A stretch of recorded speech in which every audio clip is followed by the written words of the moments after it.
नमस्कार दोस्तों, आप कैसे हो? अच्छे होंगे। आप कितने ही बड़े विद्वान क्यों न हो, कितने ही बड़े पढ़े लिखे क्यों न हो, मगर कभी भी संकट में हो, एक नाम तो आपको लेना ही होता है। आज का जो ब्लॉग है फिर आपके आराध्य के ऊपर बनने जा रहा है, जो सब सदैव लोगों की मदद करते हुए आए हैं और अपना आशीर्वाद देते आए हैं। जब भी हम संकट में होते हैं, कष्ट में होते हैं, बड़ा से बड़ा आदमी, बहुत बड़ा से बड़ा आदमी पहले उन्हीं का नाम लेता है। इस कलयुग में उनका नाम नहीं लिया तो कुछ नहीं लिया। जानते हैं फिर हनुमान जी की कुछ खास बातें और करेंगे कुछ खास चर्चाएं, और शुरू करते हैं, चलते हैं वीडियो में।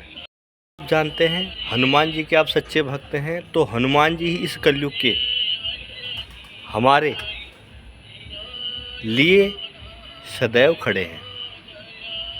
मानो या ना मानो, जब भी आप संकट में हो, चाहे आप क्यों न करोड़पति हो, चाहे आप क्यों न अरबपति हो, चाहे आप इस संसार के सबसे बड़े व्यक्ति क्यों न हो, मगर हनुमान जी के आगे मत्था टेकने आप ज़रूर जाते हो।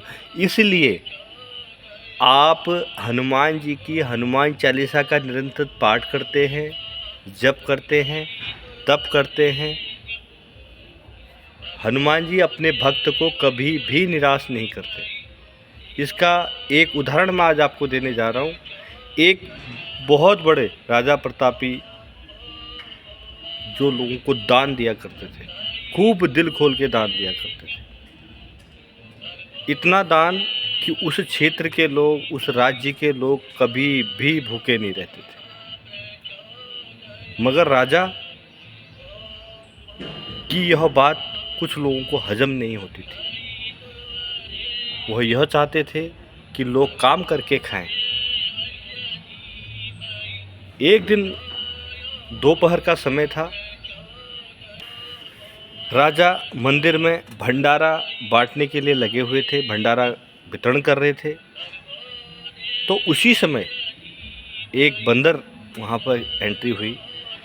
जैसे ही बंदर की एंट्री हुई तो सब लोग चौंक गए और एकदम से देखे, राजा भी देखे कि बंदर आए हुए हैं।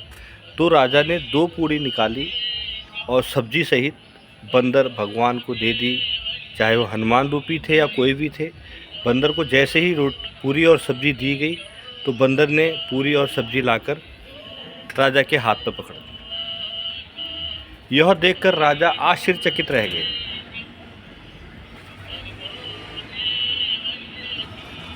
आश्चर्यचकित रह गए और उन्होंने हाथ जोड़कर प्रार्थना की, हे भगवान, मेरे से क्या गलती होगी, ऐसा क्या हो गया कि आपने मेरे को भोजन वापस कर दिया। वह मन ही मन सोच रहे थे और उन्होंने भंडारा ख़त्म किया। वह तुरंत घर चले गए।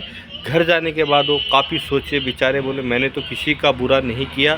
तो आज हनुमान जी के जो परम हैं और हनुमान स्वरूप बंदर हैं, उन्होंने ही मेरा भोजन वापस कर दिया, ऐसा क्या कारण रहा होगा। तो वह सोचने लगे। जब वो सोचने लगे तो उनको कोई निर्णय नहीं सूझा। वो रात्रि को भोजन करने के बाद सो गए। सोने के बाद हनुमान जी साक्षात उनके दर्शन में आए। उन्होंने राजा को यह समझाया, आप बहुत अच्छा कार्य करते हो, मगर अपने कर्म लोगों को करने दिया करो।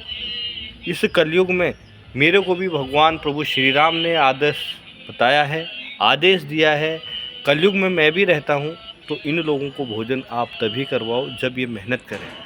मेहनत करना सिखाओ, अपने कर्म करना सिखाओ और मेरी पूजा करो। मैं इनके लिए कभी भी दरवाजे बंद नहीं करूँगा, चाहे आप हो या कोई भी हो, मेरे लिए सब समान है।